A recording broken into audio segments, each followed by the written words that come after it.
Another update, they are saying now Ozempic that is being used for weight loss, it's prescribed for type 2 diabetes, but celebrities especially, and many others, are just trying to get their hands on it because it causes extreme weight loss. There are probably a bunch of people taking it right now because we're, 4 or 5 days from the Academy Awards ceremony? Yeah. Oh, yeah. Yeah, that's the thing. Tons of celebrities. Absolutely right. Some doctors are now warning not only is it not the right way to go about losing weight, it can give you an increased risk of intestinal obstruction if you take them improperly. It can obstruct your intestine, causing pain, causing some sharp cramps in your abdomen. Does your own body obstruct itself? The drugs are made up of peptides, which causes They build up and sort of build a dam? inside. Exactly right. Peptide.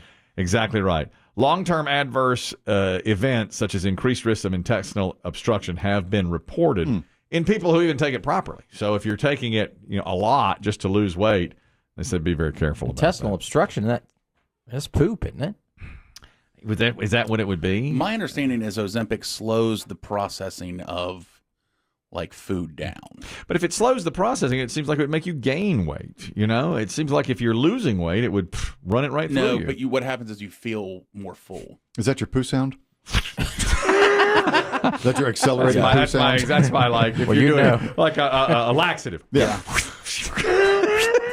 Oh, I see. What Makes you more feel is full. because you'll feel like It always feels like there's you'll something eat in there. Half a sandwich, and you'll be like, oh, I don't have room for anything else. I see. But I think what they're saying is if you overuse it, your body almost stops processing it all. That makes sense. And then there's nothing coming. Then maybe you do get like a hard clump of poop or something. That makes perfect sense then. Okay, right. That would do it.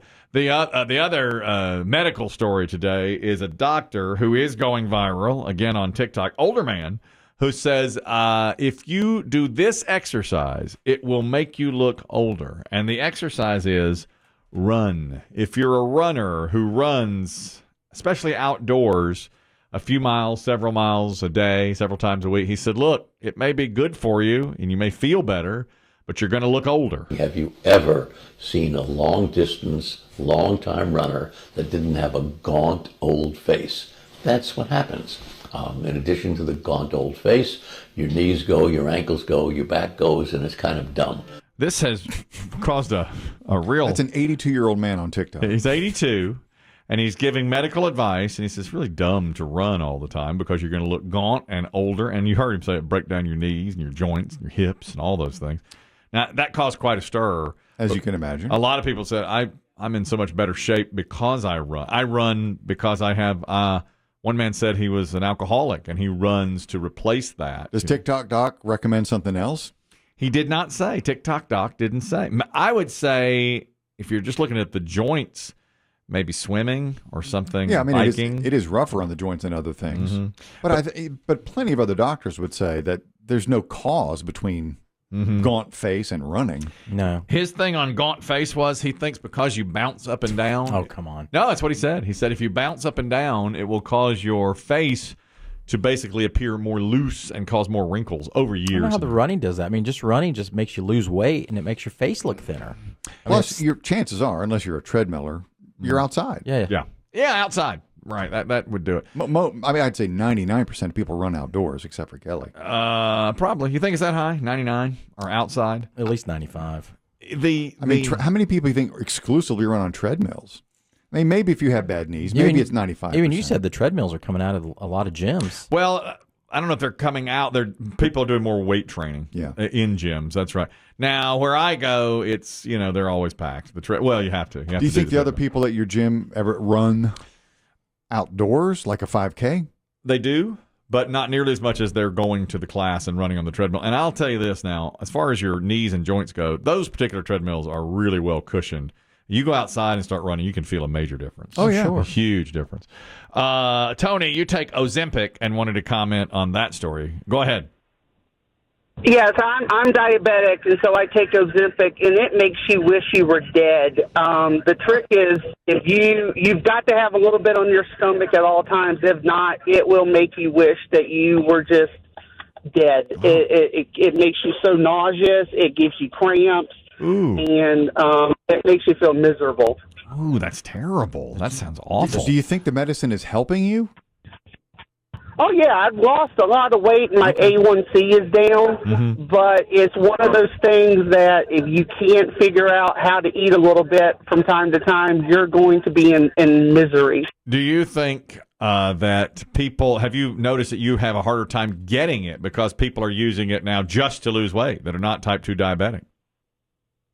Thankfully not, but my wife, who works in the medical field, does have trouble trying to get other patients prescribed it. It's almost like a waiting list. Mm-hmm. Because everybody wants it now. Oh, those Hollywood stars.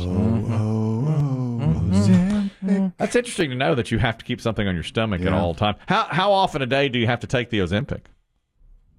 I only have to take it once a week, so that's good. And typically by when I've got like 1 or 2 days before I've got to take the dose again, I feel like normal. Yeah. But for the first couple of days, I mean, I get up at like 5 in the morning, and I'm like, oh my gosh, I'm going to throw up. And I eat like a cracker or something, and then I'm better. That helps it out. Wow. Interesting. That's tough. Thank you. How much weight have you lost?